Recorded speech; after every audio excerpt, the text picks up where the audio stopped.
فيديو النهارده عبارة عن مشروع إدارة صيدلية بلغة سي شارب او بي. لما نيجي نسمي بالله ونعمل رن للكود بتاعنا هتظهر لنا واجهة اسمها واجهة ادمن لوجن.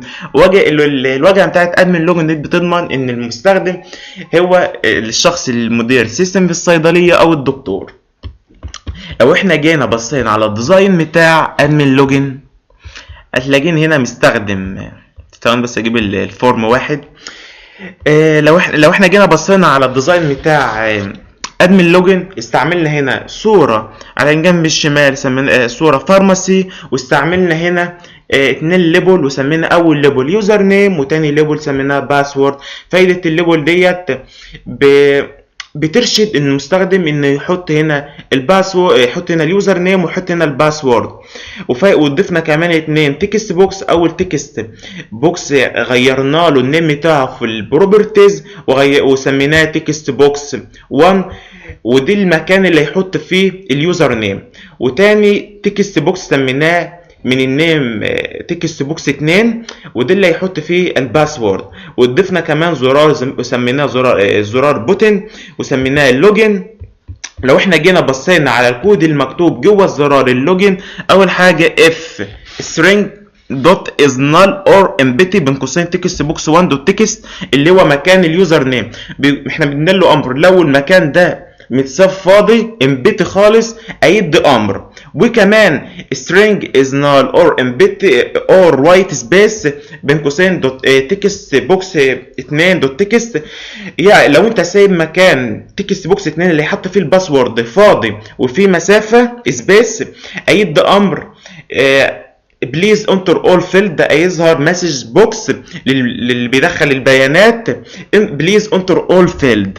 لو احنا جينا عملنا ران للكود بتاعنا وجربنا الحاجات الاوامر اللي احنا حاطينها للزرار اللوجن، لو احنا جينا سيبنا يوزر نيم دي فاضيه خالص وجينا كده على على الباسورد وسيبنا سبيس فاضي ونعمل لوجن، هيظهر رساله مسج بوكس بليز انتر اول فيلد. وطبعا انا ضايف هنا كلمه ريتيرن ديت فايدتها ان لو الشرط ما اتحججش ادي فرصه كمان للمستخدم يدخل البيانات صحيحه. لو ما كانش كلمه ريتيرن ديت موجوده كان على طول الشرط بتاع كان زمان ظهرت كلمه بليز انتر اول فيلد ويخش على الشرط اللي بعده، وكده يكون التطبيق بتاعنا معلوش اي حمايه خالص.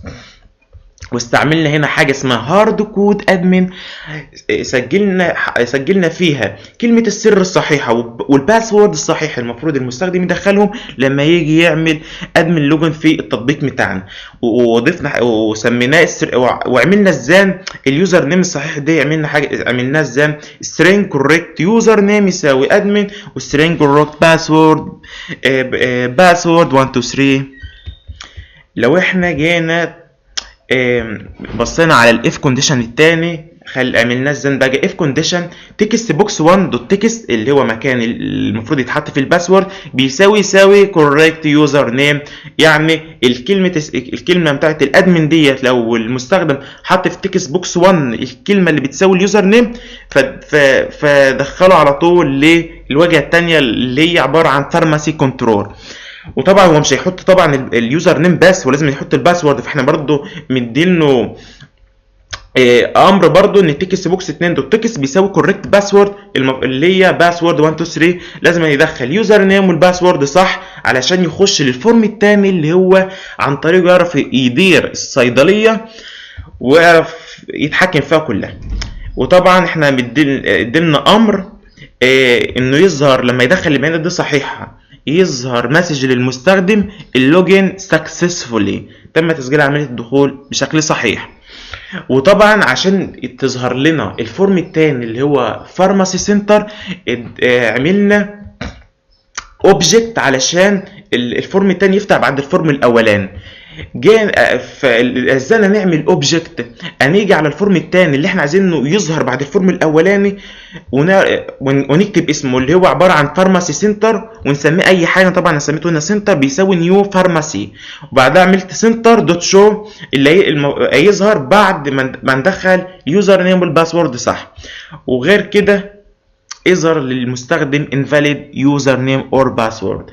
لو احنا جينا عملنا ران للكود بتاعنا وندخل مثلا الادمن في اليوزر نيم وندخل كلمة السر، بس انا اتعمد ان احط كلمة السر خطأ، هيقول invalid username or password. لو جينا عملنا كلمة السر بطريقة صحيحة login successfully.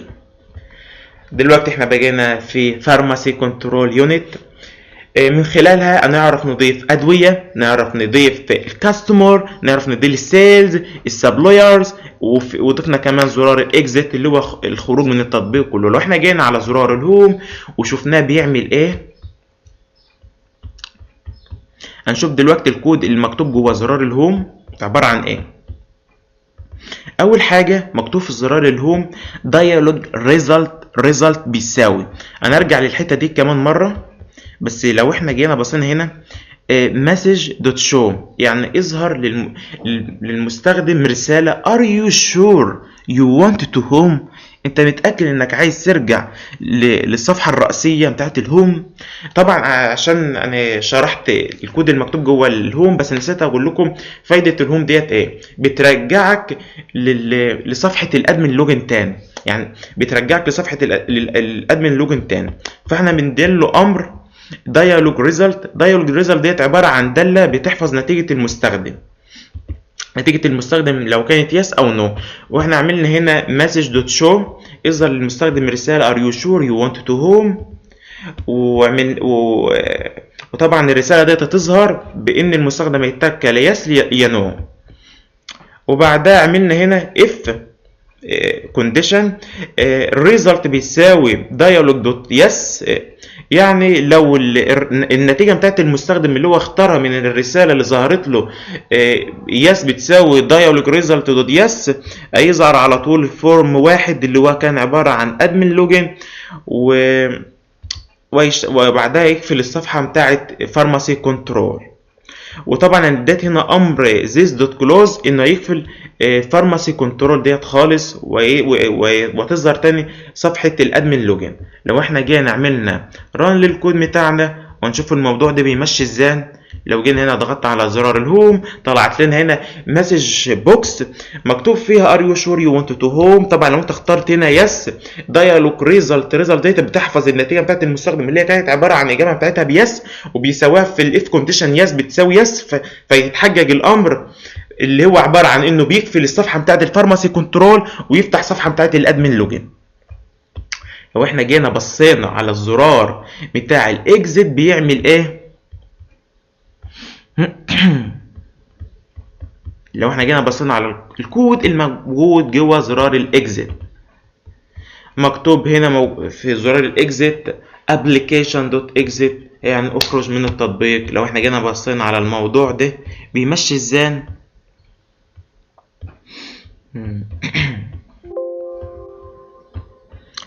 لو جينا ضغطنا على زرار الاكزيت هيقفل خالص البرنامج بتاعنا.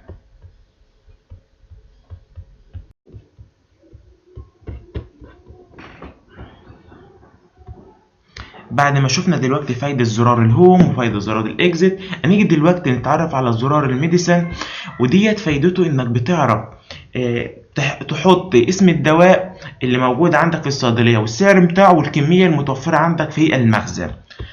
لو احنا جينا بصينا على الديزاين بتاع الميديسن فورم هتلاقي هنا احنا استعملنا 3 ليبل. اول ليبل وسميناه هو ليبل النيم، وتاني ليبل هو ليبل البرايس، وتالت ليبل هو ليبل الكوانتيتي. وحطينا في ريح الليبل واحد هو الليبل نيم تكست بوكس وسميناه غيرنا الاسم بتاعه في البروبرتيز خليناه تكست بوكس 1، حطينا في ريح البرايس نيوميريكال اب داون عشان نعرف نحط السعر بتاع المنتج، وتالت حاجه هو الكوانتيتي حطينا في ريح نيوميريكال اب داون، وضفنا زرار بوتن وخليناه هو زرار الاد. بعد ما نضيف كل حاجه يعني هنتك عليه وتظهر لنا رساله تم الاضافه بنجاح. لو احنا جينا شفنا الكود المكتوب جوه الزرار الاد، اول حاجه نتعرف نلاقيها يعني في الكود المكتوب جوه زرار الاد. اف لو بين قوسين التكست نيم دوت تكست دوت تيرم، يعني هو بيتاكد ان الحقل بتاع النيم اللي احنا المفروض نسجل فيه اسم المنتج فاضي او في تيرم، بيطبع رساله للمستخدم بليز انتر ميديسن نيم، يعني ادخل اسم النيم. يعني لو المستخدم سايب اسم المنتج ما كتبهوش، هتطبع رساله للمستخدم انه يدخل الاسم. طبعا حاطين كلمه ريتيرن ديت فايدتها انه بيدي فرصه كمان للمستخدم انه يحط الاسم. ولو احنا جينا هنا بصينا على تاني حاجه في الكود اللي مكتوب string name هيساوي، دلوقتي احنا بنخزن الحاجات اللي المستخدم بيدخلها. عملنا حاجه نيم وبرايس وكوانتيتي، الحاجات اللي المستخدم هيدخلها تتخزن هنا جوه الثلاثه دي. اول حاجه string name يساوي text name دوت text دوت term، ديت الحاجه اللي المستخدم دخلها، مثلا البنادول هتتخزن جوه الاسم نيم، والترم ديت بتشيل المسافات الزايده اللي موجوده جوه الاسم. وطبعا احنا عملنا دلوقتي الدبل برايس، عملنا عمليه كونفيرت تو دبل نم برايس دوت فاليو، يعني علشان اللي احنا بنعمل عشان احنا في البرمجه بنستقبل السترنج، فاحنا عملنا المتاع بتاع كونفيرتد ودبل ديت عشان تحول السترنج الى انتجر. وعملنا هنا انت كوانتيتي بيساوي كونفيرتد تو انت 32 بين قوسين نم كوانتيتي فاليو. وطبعا احنا دلوقتي استدعينا اوبجكت وسميها ميديسن كلاس، ميديسن يساوي نيو ميديسن كلاس النيم والبرايس والكوانتيتي، وعملنا هنا ميديسن دوت اد ميديسن. وطبعا بعد ما المستخدم ما يدخل المنتج والسعر والكميه بتاعته بتظهر رساله added successfully، وبعدها بيرجع الحقول بتاعه النيم وبتاعه البرايس وبتاعه الكوانتيتي كلها اصفار تاني من اول وجديد. لو احنا جينا شفنا الكلام ده بيمشي ازاي،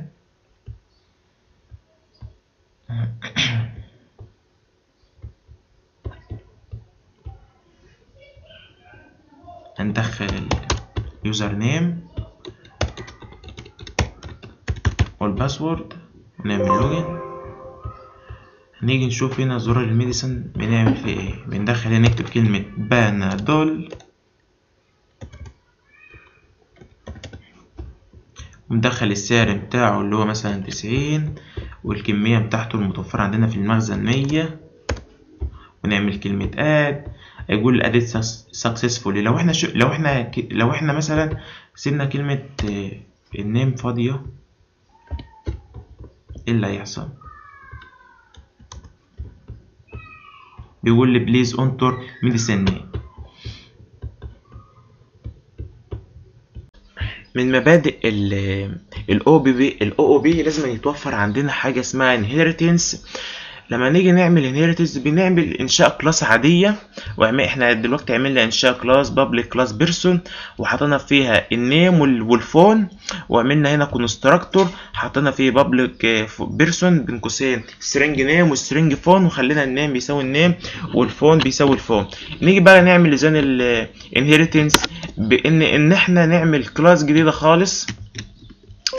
وعلى سبيل المثال مثلا احنا عملنا بابليك كلاس وسميناه ايه كونستراكتور بيشن، واما او علشان احنا نعمل انهيرتنس بنعمل النقطتين اللي فوق بعض دولت، بعدها نحط اسم الكلاس اللي احنا عملناها الاول. ولو انت حابب مثلا تضيف على الكلاس الجديده بتاعتك ديت حاجه شبه مثلا العنوان، فانت هتعمل كانك بتعمل بروبرتيز عاديه، نكتب بابليك سترينج ادرس جيت وست وكونستراكتور عادي، ونحط فيه الادرس بيساوي الادرس. ولو احنا جينا شفنا الزرار الثالث اللي بعده زرار الميديسن اللي هو عباره عن زرار الكاستمر، هتلاقيني هنا مستعمل 3 ليبلز و3 تكست بوكس والزرار بوتنز. لو احنا جينا شفنا الكود اللي موجود جوه زرار الكاستمر عباره عن ايه، بيقول لك هو نفس الفكره بتاعت زرار الاد اللي في الميديسن، يعني مفيش فرق. بيقول لك حطينا هنا اف كونديشن لو التكست دوت تكست ديت فاضيه، اليوزر سايبها فاضيه والفون سايبه فاضي والادرس سايبه فاضي، هتظهر رساله انتر اول فيلد، وريتيرن دي بيتعدل بفرصه تانية ان ندخل البيانات. وعملنا هنا اوبجكت، عملنا له انشاء اوبجكت عشان يدخل انه يخزن البيانات اللي اليوزر مستخدمها. وبعدها نعمل كاستمر دوت ادد سي، عملنا الاوبجكت اسمه سي، وبعدها تظهر رسالة ان تم تسجيل البيانات بشكل صحيح. لما نيجي احنا نشوف الكلام ده، ندخل مثلا الاسم عبد الله والفون ماشي والعنوان،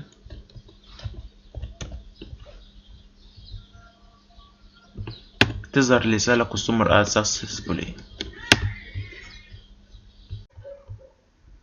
بعد ما شرحنا الانهيرتنس هنيجي دلوقتي لحاجة مهمة، وهي من اساسيات لغة الاو او بي، حاجة اسمها enumeration. enumeration ديت هنشوف فايدتها اكتر لما نيجي نعمل الرن للكود بتاعنا ونشغله. بس احنا دلوقتي عملنا public وعملنا اختصار لكلمة enumeration بحرف ال A وال N وال U وال M، وخليناه supplier طيب، وخلينا انواع السبلاير دولت لوكال وانترناشونال وفريند. يعني نيجي نشوف، نعملنا اول حاجه كلاس وسميناها سبلاير طيب، ونخش على الكلاس الثانيه اللي اسمها سبلاير.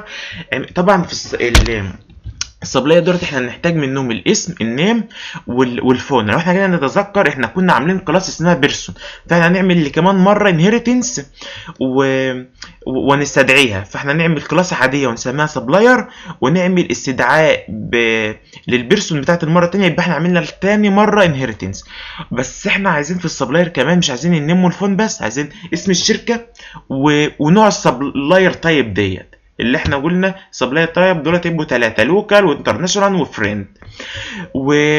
وضفنا كومباني وضفنا طيب، وعملنا كونستراكتور وحطينا فيه سترينج نيم وسترينج فون وسترينج كومباني وسبلاير طيب، وعملنا هنا ان النيم والفون دولت اساسيين بتوع الكلاس البيرسون، وعملنا كومباني بيساوي كومباني وطيب بيساوي طيب.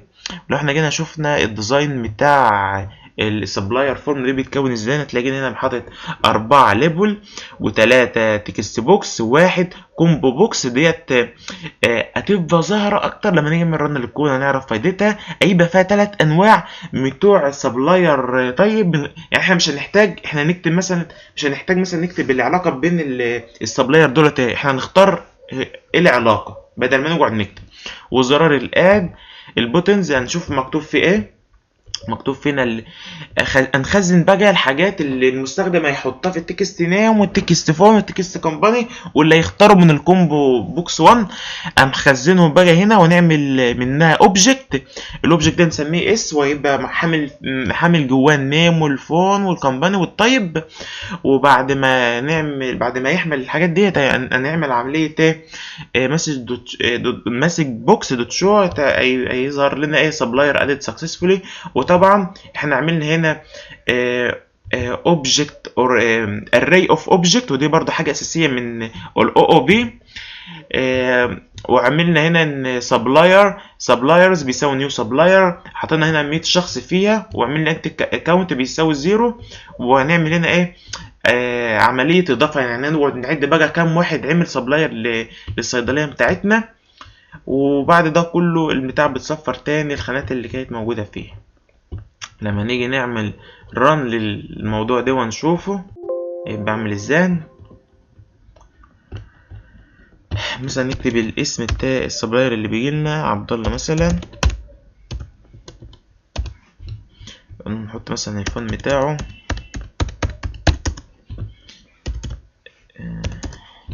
نحط مثلا الشركة، في شركات صيدلية شبه عالمية شبه جود باي، لا جود داي، اسمها جود داي. وطبعا دي فايدة بقى النوميريشن اللي احنا عاملينها، احنا مش هنقعد بقى نكتب العلاقة بينها ايه، يعني هنختار على طول انها ايه انترناشونال واد، وبعدها تظهر لنا رسالة انها سبلاير ادد سكسسفولي. دلوقتي احنا وصلنا لاخر حاجه من اساسيات الاو او بي اللي هي اسمها فايل هاندلنج. طبعا دلوقتي احنا عملنا فورم بتاع السيلز، حطينا هنا فيه 4 ليبلز. اول واحد فيه النيم بتاع الميديسن والبرايس والكوانتيتي والديسكاونت توتال ذا برودكت، واستعملنا هنا لكل واحد فيهم تكست بوكس، وحطينا هنا 3 زراير للبوتونز، الاضافه للحذف للقراءه. لو احنا جينا شفنا الكود اللي مكتوب جواهم، اول حاجه احنا استعملنا هنا حاجه اسمها تراي والكاتش. التراي والكاتش ديت فايدتها انك لو الكود خطأ بتديلي الكاتش فهو يعالجك ازاي. يعني مثلا انت كاتب مثلا ان المستخدم يدخل مثلا العمر دي المفروض انتجر، فالراجل مثلا المستخدم اليوزر كتب مثلا قصه حياته، فالموضوع ده يتعالج ازاي؟ بدل ما يديلك خطأ بس، لا يقول لك الخطأ موجود فين، فانت تروح تعالجه انت بسرعة. فاحنا الفايدة دي اللي بيعمل الحاجة ديت اللي اسمها ايه؟ الكاتش بتدي لك مسج ان الخطأ دي موجود في الحتة الفلانية، فالمفروض انك تعالجه. طبعا احنا كتبنا هنا طبعا دلوقتي احنا عملنا حاجة بتخزن النيم والبرايس والكوانتيتي والديسكاونت، المفروض اليوزر بيدخلهم. وعملنا هنا حاجه توتال المجموع بتاعهم، بان احنا نعمل حاصل ضرب السعر في العدد ناقص الديسكاونت اللي هو عايز يعمله. وعملنا مع عمليه الكود دي بيعمل عمليه تحويل المجموع اللي هو الديسيمال الى سترينج عشان يتعرض على الشاشه. والسترينج اوبريشن ديت ما هي عباره عن بتنسق ان الحاجات اللي تظهر في الفايل. وعملنا هنا فايل باس وسميناه هنا اوبريشن دوت اكس تي، وعملنا هنا فايل وحطينا فيه الفايل باس وحطينا فيه الاوبريشن داتا. وهنا بعد ما ده كله يخلص بيظهر لنا ايه؟ رساله ان تمت عمليه الاضافه بنجاح، ولو في اي خطأ الكاتش بيعالجه. وهنا ده الزرار بيتأكد ان الفايل ده موجود ولا مش موجود. لو مش موجود هيقولك مش موجود، لو موجود بقى يفتحه لك. لو احنا بقى عملنا رن للموضوع ده ونشوف